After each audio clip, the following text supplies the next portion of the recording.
আগামীকালকে ইডি আবার মহামৈত্রর নামে আর্থিক তছরুপি নিয়ে মামলা দায়ের করেছে হাইকোর্টে। এ বিষয়ে কি বলবো? এটা তো আইনগত প্রসেস চলছে। সে আইনগত প্রসেসে যদি কেউ দুর্নীতিগ্রস্ত হয় সেক্ষেত্রে তার বিরুদ্ধে তো প্রসিডিং স্টার্ট করতেই পারে। সেই প্রসিডিংটাকে মেনে রেখেই হাইকোর্টে মামলা হচ্ছে। ইডি এটাকে তদন্ত করছে এবং তার বিরুদ্ধে যে সমস্ত স্ক্যাম, সেই স্ক্যামগুলো আদৌ কতটা সঠিক সেটা নিশ্চয়ই, এটা তো দায়িত্ব যে কোনো ভারতবাসীর পক্ষেই। এটা অত্যন্ত দুঃখজনক যে একজন সাংসদ, যে সাংসদ ভারতবর্ষের সব থেকে যে আমরা পবিত্র স্থান মনে করি রাজনৈতিক, সেটা হচ্ছে পার্লামেন্ট।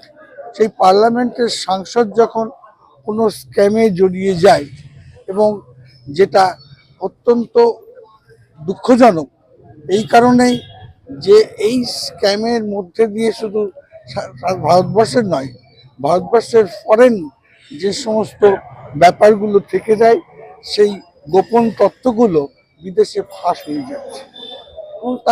এবং এটা যদি সঠিক হয়, আমার বক্তব্য হচ্ছে তাদেরকে যথাযথভাবেই আদালতে প্রমাণ করতে হবে।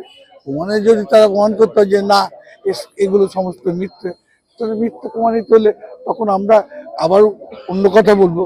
আমরা আইনকে বিশ্বাস করি, আইনের প্রতি আমাদের শ্রদ্ধা আছে, আইন নিশ্চয়ই তার সঠিক পথেই চলবে। যেহেতু মুখ্যমন্ত্রী মমতা বন্দ্যোপাধ্যায় কংগ্রেসকে ভোট দেওয়া মানে বিজেপির খাতায় চলে যাওয়া, কি বলবেন? সেটা তার রাজনৈতিক বক্তব্য। সে রাজনৈতিক বক্তব্য তো সাধারণ মানুষ শুনবে না।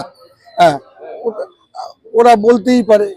সাধারণ মানুষ তো একটা জিনিস দেখছে যে তাদের দুর্নীতিগ্রস্ত একটা দল, সেই দুর্নীতিগ্রস্ত দল নিজেদেরকে ডিফেন্স করার জন্য এইসব বলছে।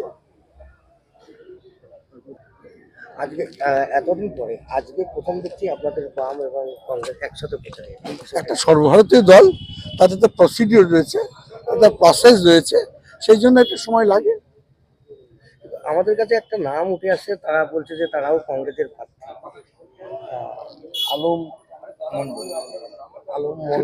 আমি তো গতকালকে তো আনন্দবাজারকে বলে দিয়েছি তো যে কংগ্রেস দলটা তো কোনো পাড়ার দল নয়, কংগ্রেস দলটা হচ্ছে সর্বভারতীয় দল।